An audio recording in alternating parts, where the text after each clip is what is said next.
പ്രിയ പ്രേക്ഷകർക്ക് Aroor vision news ചാനലിൻ്റെ സ്വാഗതം. ഇന്നൊരു പുസ്തക പ്രകാശനത്തിൻ്റെ വാർത്തയാണ് പറയാനുള്ളത്. അരൂക്കുറ്റിയിലെ പുതുതലമുറ എഴുത്തുകാരിയായ ശ്രീജ ദേവദാര ജ്യോതിഷിൻ്റെ നടന്നു തീരാത്ത നാട്ടുവഴികൾ എന്ന പുസ്തകം പ്രകാശനം ചെയ്യപ്പെട്ടു. സുപ്രസിദ്ധ സിനിമാ സംവിധായകനും തിരക്കഥാകൃത്തുമായ ശ്രീ A.K. സാജനാണ് പുസ്തകം പ്രകാശനം ചെയ്തത്. വാർത്തകൾ വിശദമായി. അരൂക്കുറ്റിയിലെ പുതുതലമുറ എഴുത്തുകാരിയായ ശ്രീജ ദേവദാര ജ്യോതിഷിന്റെ പ്രഥമ പുസ്തകത്തിന്റെ പ്രകാശനം നടന്നു. ബാല്യത്തെ അനുഭവേദ്യമാക്കി തന്ന കാലം എന്നിൽ അവശേഷിപ്പിച്ചിട്ട് പോയ, എൻ്റെ ഓർമ്മകളിൽ കോറിയിട്ടിട്ട് പോയ, എന്നാലിപ്പോൾ ഇല്ലാത്തതുമായ കുറേയധികം കാഴ്ചകൾ, നമുക്ക് നഷ്ടപ്പെട്ടു പോയ കുറേയധികം ആളുകൾ, അവരെല്ലാം കൊണ്ടുവരാൻ ഞാൻ ശ്രമിച്ചിരിക്കുകയാണ്. 19 കഥകളടങ്ങിയ എൻ്റെ നടന്നു തീരാത്ത നാട്ടുവഴികളെന്ന കഥാസമാഹാരത്തിലൂടെ. തിരക്കഥാകൃത്തും ചലച്ചിത്ര സംവിധായകനുമായ A.K. സാജൻ ചടങ്ങ് ഉദ്ഘാടനം ചെയ്തു.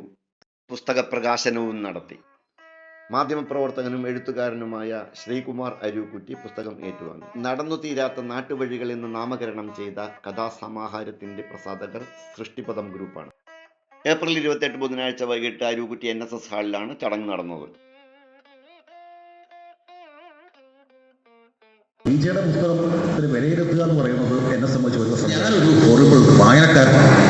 ഏറ്റവും അടുത്ത് ഞാൻ വായിച്ചത് ഇന്നലെ ഇറങ്ങിയ മാധവമിയുടെ വിഷുപ്പതിപ്പിലെ ക്യാമ്പസ് കഥകളാണ്. ഏറ്റവും പുതിയ എഴുത്തുകാർ ഞാൻ വായിക്കാറുള്ളതാണ്.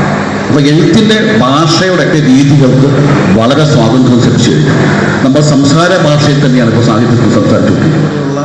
വീട്ടമ്മമാർ, കോളേജിൽ ക്യാമ്പസിൽ പഠിക്കുന്ന കുട്ടികൾ കടന്നു വരിക, അവരവരുടേതായ ഭാഷയുടെ ലോകം, മലയാള ഭാഷയെ അല്ലെങ്കിൽ ലോകത്ത് തന്നെ എല്ലാ ഭാഷയിൽ നവീകരിക്കപ്പെട്ടുകൊണ്ടിരിക്കുകയാണ്. എഴുതിയിരുന്ന എഴുത്തുകളിൽ നിന്നും, വാക്കുകളിൽ നിന്നും, വാചകളിൽ നിന്നും, സങ്കല്പത്തിൽ നിന്നും എല്ലാം കവിതയും കഥയും എല്ലാം തന്നെ മാറ്റപ്പെടുകയാണ്. സിനിമ തന്നെ മാറ്റപ്പെടുകയാണ്. അപ്പം അതിലെ വ്യാകരണങ്ങൾ മാറ്റപ്പെടുകയാണ്.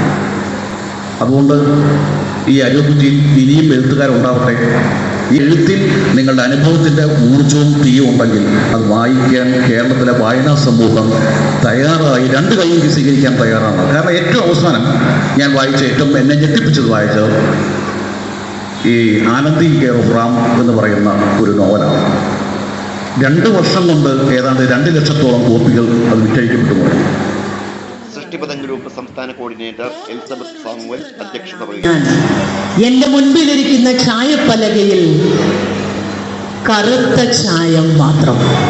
എന്റെ മുൻപിലിരിക്കുന്ന ചായപ്പലകയിലെ കറുത്ത ചായത്തിന്റെ കൂടെ എനിക്ക് ചുറ്റുമുള്ളവരിൽ നിന്ന് ഞാൻ സമാഹരിച്ചെടുത്ത വർണ്ണ ചായങ്ങൾ കൂടെ ഞാൻ കലർത്തി വയ്ക്കുകയാണ്.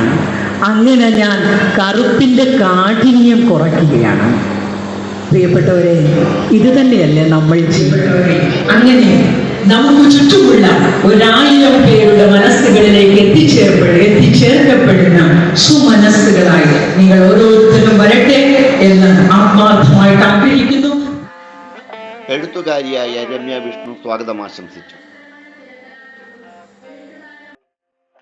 ഗാനരചയിതാക്കളായ സുധാംശു, പൂച്ചാക്കൽ ഷാക്കുൽ, അരൂക്കുറ്റി ഗ്രാമപഞ്ചായത്ത് പ്രസിഡന്റ് അഷ്റഫ് വെള്ളയെഴുത്ത്, പഞ്ചായത്ത് അംഗം ഷാരി മനോജ്, സാഹിത്യ പ്രവർത്തകരായ ഡോക്ടർ പ്രദീപ് കൂടയ്ക്കൽ, ജയദേവൻ കൂടയ്ക്കൽ, അഞ്ജലി ശരത്, ഉണ്ണികൃഷ്ണൻ, സുനിൽ കൊട്ടാരം, സൃഷ്ടിപദം ജില്ലാ കോർഡിനേറ്റർ ഷീന അജി എന്നീ പ്രമുഖർ സന്നിഹിതരായിരുന്നു. ഗ്രന്ഥകാരി ശ്രീജ ദേവദാര നന്ദി പ്രകാശിപ്പിച്ചു. അരൂർ വിഷൻ ന്യൂസ് ചാനലിന് വേണ്ടി LS അശോക് കുമാർ. നന്ദി.